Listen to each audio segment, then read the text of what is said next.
ভাগ হয়ে মাঝখান দিয়ে যে জাহাজ চলাচলের রাস্তা হয়ে যায়। এটাও কিন্তু সেম। তো আমরা যে পার্টটাতে দাঁড়িয়ে রয়েছি সেই পার্টটা কিন্তু এইরকমভাবে জাস্ট উঠে যায়, আর ওই পার্ট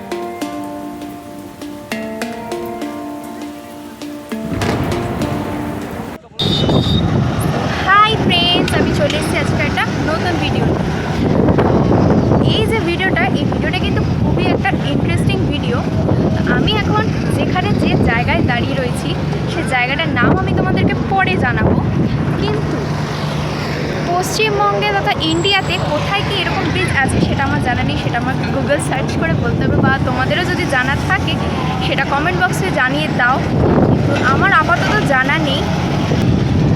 কলকাতা বা পশ্চিমবঙ্গের যে বিখ্যাত ব্রিজ সেটার নাম শুনলেই আমরা আগে ভাবি হাওড়া ব্রিজ, যেটা কলকাতার বিখ্যাত একটি ব্রিজ বলতে পারো, হাওড়া ব্রিজ। তো সেই রকমই এটিও কিন্তু একটি বিখ্যাত ব্রিজ। আর এই ব্রিজটা দাঁড়ালে কিন্তু আমি প্রচণ্ড পরিমাণে ভাইব্রেট করছি, মানে শুধু আমি বলে না, এখানে যারা যারা রয়েছে সবাই কিন্তু ভাইব্রেট হচ্ছে এবং কাঁপছে। আর এই ব্রিজটার নিচে কিন্তু কোনো সাপোর্ট নেই। তো ব্রিজটার নাম আমি এবার তোমাদেরকে জানিয়ে দিই। এই ব্রিজটার নাম আমির খানের ধুম 3 মুভিটা তোমরা আশা করি অনেকেই দেখেছো। তো ওখানে একটা সিন আছে যেটা লন্ডন ব্রিজ যেটা থাকে সেরকম কিন্তু ভাগ হয়ে মাঝখান দিয়ে যে জাহাজ চলাচলের রাস্তা হয়ে যায়। এটাও কিন্তু সেম। তো এর নিচে যেটার কথা বলছিলাম সাপোর্ট নেই কেন, সেটাই আমি বলি যে এই রাস্তাটা যে দেখো,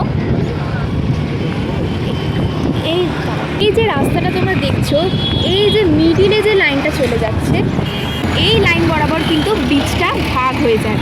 তো আমরা যে পার্টটাতে দাঁড়িয়ে রয়েছি সেই পার্টটা কিন্তু এইরকমভাবে জাস্ট উঠে যায়, আর ওই পার্টটা যেটা রয়েছে ওই পার্টটাও কিন্তু ওদিকে উঠে যায়। তো এবার এবং এই দিকে যে এই সোজা দাগটা দেখতে পাচ্ছ, এই দাগে কিন্তু মানে ভাঁজ হয়, জিনিসটা ওই দিকের উপরে উঠে যায়। এবং সেম জিনিস অপর দিকেও আছে। আমি এখন যে জায়গাটায় রয়েছি সেটার নাম হচ্ছে খিদিরপুর, এবং এই ব্রিজটার নাম হচ্ছে নজরুল ব্রিজ।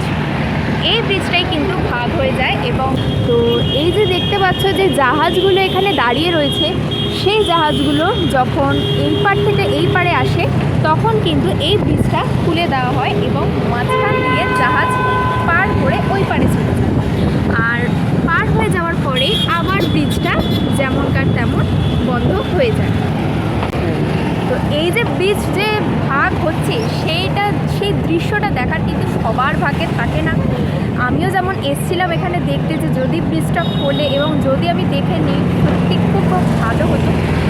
তো এখানকার যারা ডেলি প্যাসেঞ্জার তাদেরই একমাত্র সৌভাগ্য আছে এই ব্রিজটা বন্ধ এবং খোলা হওয়ার, এবং যাদের সৌভাগ্য রয়েছে দেখার তারাই একমাত্র দেখতে পাবে। আর ট্রেনের যেরকম টাইমিং থাকে, জাহাজের তো সেরকম টাইমিং থাকে না। সেই কারণে কখন জাহাজ পাস হবে বা কখন ব্রিজটা খুলবে, তো যখনই একমাত্র জাহাজ যায় তখনই এই ব্রিজটা ওপেন হয়, আবার বন্ধ হয়ে যায়। আর এখানে আসলে ব্রিজটা ওপেন হোক আর না হোক, এখানে হাওয়াটা কিন্তু অবশ্যই খুবই ভালো উপভোগ করবে। ওপারটাতে দেখো, ওপারেও কিন্তু মানুষজন মানে ভিড় হয়ে গেছে পুরো, মানে এতই সুন্দর হাওয়া দিচ্ছে এখানে, সত্যি খুবই ভালো লাগছে। আর এখন যেহেতু গরমের সময়, হাওয়াটা কিন্তু খুবই মজা লাগে। খিদিরপুরের এই ব্রিজটি বাসকিউল ব্রিজ নামে পরিচিত। গোটা ভারতবর্ষে এমন সেতু মাত্র 3টি আছে, তার মধ্যে একটি পশ্চিমবঙ্গে এবং অন্য দুটি মুম্বাই ও তামিলনাড়ুতে। হাওড়া ব্রিজের মতোই এই সেতুটিও ব্রিটিশদের দ্বারাই নির্মাণ করা হয়েছিল। এখানকার গার্ড অফিসদের সাথে কথা বলে জানতে পারলাম ব্রিজটি সপ্তাহে সাধারণত 3 দিন ঘুরে থাকে। সোমবার থেকে বুধবার খোলার চান্স বেশি থাকে এবং এটি সকাল 8টার দিকে খুলে থাকে। কলকাতার গার্ডেন ব্রিজ ও খিদিরপুরকে যুক্ত করেছে এই ব্রিজটি।